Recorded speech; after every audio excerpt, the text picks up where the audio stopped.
Welcome again, business crew. It's Peter Solenico speaking to you once again in the financial crisis ahead series. This is the one where I believe that Australia will be facing a financial and economic crisis. Now, please put on your wetsuits because we are going to go into deep waters today. We are going to be touching on assets which are of most interest to sophisticated investors. Now, this may be you. I'll begin with currencies. I have had this lady in the commentary asking me about my opinion as to which currency will be the most stable during an economic crisis. Now, I've actually thought long and hard about this, and I'll be honest and say, look, I don't know. I don't know, because currencies are very, very volatile, and there are many factors which impact on currencies and their rates of exchange. So I could just start making stuff up here as I go along, but I really don't want to do that because I think it would be doing a disservice to individuals, particularly individuals who are actually listening to what I'm saying and actually taking my information into consideration for their investment and future decisions. Now, currencies that rise in value tend not to be very popular with governments, and this is because it impacts exports. As currencies rise, exports become more expensive, and so this creates a situation where the country is earning less export dollars. That's creating a bit of a stagnation on the economy because less is being produced and manufactured for the export market and so forth. So whilst there are a number of candidates who I believe may rise when an economic crisis occurs, such as the Swiss franc, which is an independent one, and that's often seen as a safe haven. Now, the US dollar, I actually think that's significantly overvalued, and I wouldn't trust that. I wouldn't touch that with a barge pole, to be honest. Yeah, but so I'm not even counting that as a candidate. Nevertheless, that is probably one of the most manipulated currencies in the whole world. So once again, anything can happen with that one, mainly if only because of manipulation. The British pound, funnily enough, can also be a candidate, once again because that's quite independent, or even the Japanese yen. If these currencies were to appreciate significantly, as occurred in about 2007, 2008, when the Swiss franc absolutely went through the roof, as people were looking for stability and a safe haven, the government can quickly introduce a policy where they will actually smack down that currency, as occurred with the Swiss franc, for example. Once again, because you don't want instability in your currency and you don't want it to appreciate significantly over a short period of time, because that will actually hurt the domestic economy. So these are the wild cards, basically, and this can impact any currency, any main currency in the world. I'm pretty confident in saying that I believe that the Australian dollar is going to fall. People will be leaving the Australian dollar. I also believe that the main factor for that is, well, instability in our economy. Well, the economic and financial crisis, which I'm talking about. So investors obviously will not want to hang around an economy that's showing problems, so they will be leaving the Australian economy and taking their Australian dollars and swapping them over for other currencies. So there'll be a supply of Australian dollars leading to a decline in the Australian dollar. That's one factor that will affect the Australian dollar. A second factor is that most probably an instinctive response by the Reserve Bank will be one to reduce interest rates to help stimulate the economy. With the reduction in interest rates, investors are getting a smaller return on their money. Once again, they will then prefer to take their money and invest somewhere else in the world, which will provide a relatively higher rate of return for the same type of asset class that they would get in Australia. So once again, that will probably cause a decline in the Australian currency, which will certainly be good for Australian exporters, but it's not going to be good for those holding the Australian dollar. So that seems pretty clear and obvious to me. But which currency is going to appreciate? Look, I don't know. I really don't know, only because, as I said, many factors impact the price of the currency. So realistically, I just don't want to say. The second asset class, which is usually linked to sophisticated investors, is gold and silver. How do I think gold and silver will react to a crisis here in Australia? Probably it won't react at all. In fact, hands up, my hand is up right now, if you have purchased gold and or silver and you've actually made a loss on it so far. Now, unfortunately, I'm one of those candidates, and am I happy about it? Well, obviously, no, I'm not happy about it. But look, I mean, it happens to the best of us. I'm not worried, because the gold and silver which I have, and I do have some gold and silver, I'm keeping it for the very long term. Now, if you're going to be sensitive about what I'm saying, then probably just fast forward this right now, because I have some pretty sad information if you're a gold and silver investor. Particularly, I know that a lot of you guys are fanatical, which is a shame, because you should never be fanatical about anything, because that only leads to problems. Now, once again, I do have gold and silver, so I'm certainly not anti-gold and silver, but I like to stick with facts rather than hype. Gold and silver is a little bit like Tats Lotto. Yes, you can hit the big time, but it's a very, very, very small likelihood. Gold and silver will shine when there's a global economic crisis, when there is an absolute economic and financial catastrophe, when all else fails. That's when gold and silver will shine. Now, what is the likelihood of that happening? Well, pretty damn small, okay? So if you're expecting major returns on your gold and silver, then most probably you are going to be as disappointed as you are if you are going to take $10 or $20 and go to the newsagent and play Tats Lotto. Yes, gold and silver can rise by 10 or 20% in the short term. I accept that. Yes, you can win $50 on Tats Lotto by getting maybe, 4 and a supplementary. But if you're expecting the big time, well, there's probably 1 in a million chance of that happening. And that is the same with gold and silver. I don't think I'm the only one that believes that. Apart from the people who are anti-gold and silver, well, they obviously believe that as well. In fact, they believe that gold and silver has no value. It's irrelevant in the financial system at the moment. It's obsolete. It's not should not even be taken into consideration. I'm certainly not one of those individuals. I believe that gold and silver does have a place, and as I said, I actually have some myself. Let's look at bullion dealers, gold and silver traders. You probably know who I'm talking about. You probably watch their movies. The first one that comes into mind is everybody's best friend, Mike Maloney. I know that these guys don't believe that gold and silver is going to rise significantly anytime soon. I know that. Now, how do I know that? Because I'm a businessman. I know how to read business strategy. Now, the guys like Mike Maloney, they're businessmen, right? They are telling us, me as well, about how gold and silver is going to rise, how it's the best investment out there, and so forth. At the same time, they're also saying to you, oh, by the way, well, if you believe that's the case, because we certainly do, then, yeah, obviously you need to get some silver right now. Well, the good news is, well, we're selling it, and you can buy the silver from us. Look, fanatics aside, guys, let's think. If you truly believe that an asset that you have is going to rise, is the best asset out there, it's an asset that you must have, you're not going to be selling it.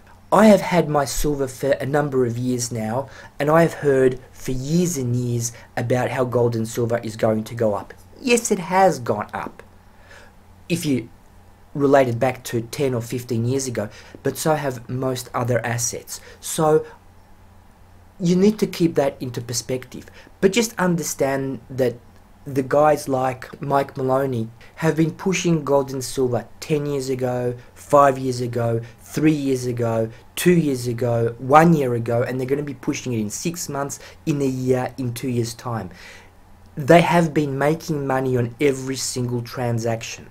Are you ahead? Have you made money on your gold and silver? I haven't. Okay, partly because I haven't sold it. But these guys have. I'm a businessman, they're businessmen as well. I know that if they truly believe that gold and silver is going to shine, and if gold and silver is going to be going through the roof, they will not be selling it. There are many other ways that guys like these silver and gold bullion dealers, there are other ways that they can make their money. They can provide coaching services in gold and silver. They can write books and make money that way. They can provide consultancy. There are many different ways that they can actually generate income from their love and passion about gold and silver rather than actually selling it. I know that for a fact. In other words, they can use gold and silver and they can create derivative products and services based on that, but actually keep hold of their gold and silver if they truly believe that that is going to go up as much as they keep telling us that it's going to go up. So they're telling us to buy it, but they themselves are selling it. And the other thing is, just to show you how deluded some people are, they just don't understand that having like bullion, even if there is a situation of, you know, total collapse, how are you going to trade it? How are you going to exchange it? I'm talking about just on normal day-to-day things. You know, you need to buy petrol for the car, or for example, you want to buy some food or clothing or whatever. What are you going to do? You're going to, what, melt your 1 kilogram bar, or you might say, well, we're going to use coins. Well, again, how many people, I mean, realistically, how many day-to-day people actually have coins of silver? If you go to a JB Hi-Fi, if you go to Coles, or if you go to any other retailer, I mean, you know, seriously, who's going to accept these coins? The cashier? The teller? No.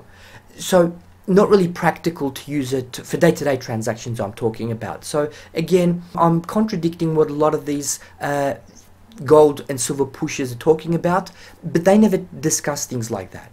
They never do. They never discuss the actual practicalities of using this gold and silver, and they never discuss the actual trend, the price trend over the last few years. You know, they might say, well, we saw last week that gold and silver went up by, you know, we saw it spike, whatever. Yeah, but then a week passes and the price comes back down again, which obviously they don't mention. Having said that, I believe that gold and silver does have a place, and I believe that everyone should have a little bit of gold and silver.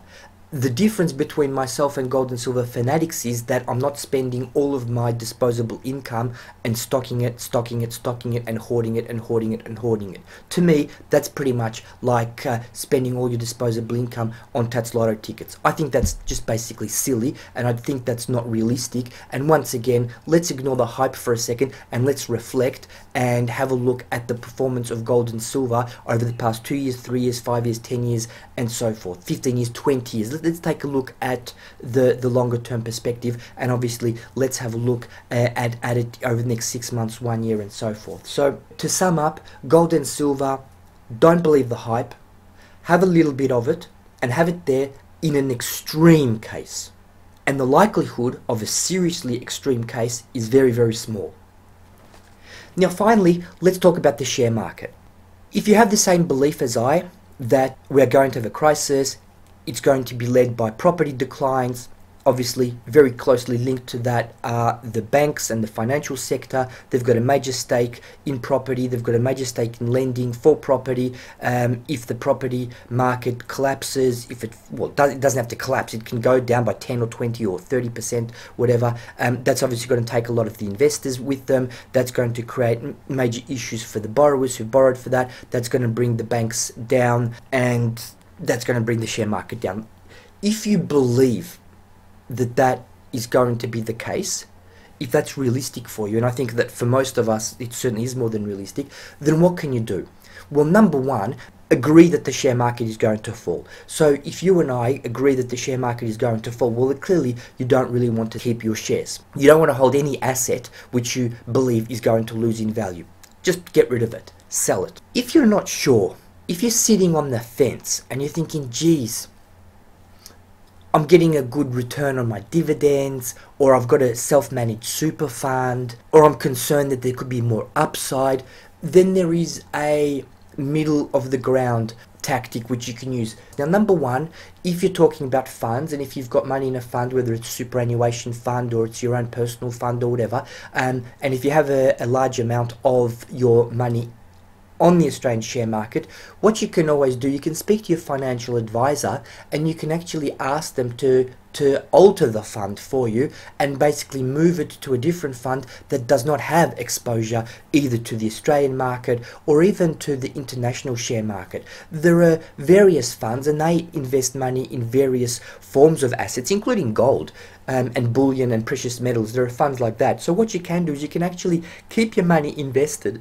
in the financial markets, just move asset classes pretty much. That's one option. So you've got a bit of a compromise there as well. So you're still going to be getting your returns, but you won't be exposed to the Australian share market or even international share markets if you also believe that this could be part of a bigger situation.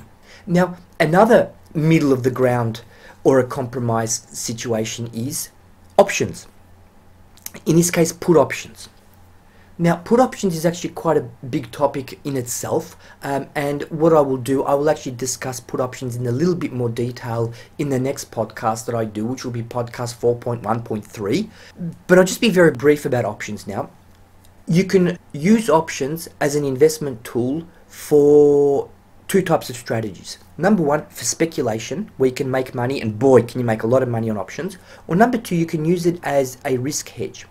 So if you have a portfolio of shares, particularly blue chip shares, and as I said, for one reason or another, you're not too keen on getting out of the market, what you can actually do is you can actually purchase put options to protect your portfolio of shares. In other words, if the share market continues to go up, then obviously you'll be making money on the portfolio of shares that you have invested in. As the market rises, so will your portfolio. If the market declines, as I believe it's going to do, then obviously your shares, your portfolio shares, the value is going to decline too. But put options is effectively insurance for a declining share market, so that insurance is going to go up in value. So that is going to offset the declines in your actual share portfolio. So as the market falls, your share value is going to decrease, but your put options will increase, and as a result, you'll be able to offset some of those losses. And hopefully, if it's going to be a short-term share market decline for you, then you'll be able to cash in on those put options and then start making money on your share portfolio on the way up. That is another thing that you can do, and that's obviously something that many, in fact, I think all the big funds and the major investors actually do that. They would use options as a hedge. If you want to get more information about this, you can obviously contact me at the Business Crew and I can go into a lot more detail about this, or you can find a lot of information about options and put options or protecting your portfolio on the internet. There's heaps of information about that. There's plenty of reading, and that's going to give you a little bit of information about how you can use options as an investment hedge.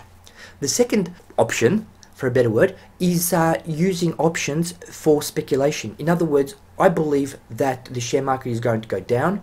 I'm going to sell all my shares, or for example, I'm not in the share market anymore because I don't want to hold a falling asset, but I actually want to make money out of this. This is a one-off event. I reckon I can make lots of money out of this. How can you make money off a falling market? Well, put options is one thing. It's effectively insurance. It's kind of like insuring your car. The insurance itself has no intrinsic value, just a piece of paper. The value of this insurance is derived, which is what's called a derivative, from an event occurring. So if you buy vehicle insurance and it's costing you $1,000 per annum, there's nothing you can do with that insurance policy. It has no value. Only when your car gets smashed or stolen or burnt or some other calamity occurs for which you have insured against, that's when you're going to get the payout. So if nothing happens within a year, your $1,000 insurance policy will become worthless. It'll expire. But what might happen is you might have a $50,000 car, you've purchased a $1,000 insurance policy, you write your car off, and you actually get a payout of $50,000. So for a $1,000 effective investment, you've received $50,000 in return because you've received a new car, or you've received a payout to the value of $50,000. So 50 to 1 here. Put options work very similar when it comes to the share market. What you're effectively doing is you're purchasing insurance against an event occurring, and that event is a decline in the share market. So you are purchasing these options which by themselves have no value. They have an expiry date. which means that an event has to occur by the expiry date. And so as it gets closer to the expiry date, the actual value of this, the time value of these options declines until it becomes worthless. However, if the event against which you are insuring yourself occurs, in other words, if the share market begins to fall, then you will find that the value of this insurance is going to rise.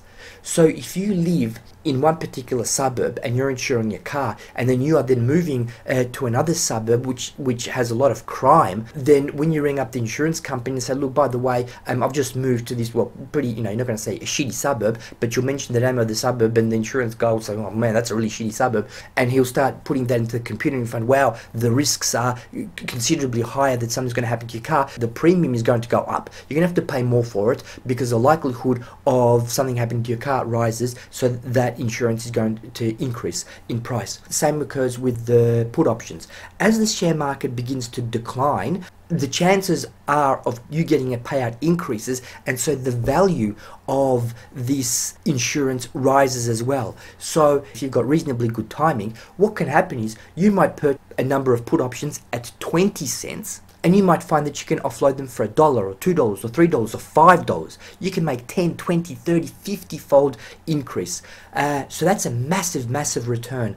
And that's something that has earned me a lot of money in 2008 because we saw a very big decline in the share market. Now, I'm going to provide details about these put options in the next podcast, which I will be specifically discussing the put options. And I will actually show you some graphs and charts of how the price has fluctuated with these put options over the past few weeks when we've had that 1 week of share market declines in Australia and the US, just so you can see what actually happens. So let me tell you, if the market really does fall in Australia, these options are going to go through the roof.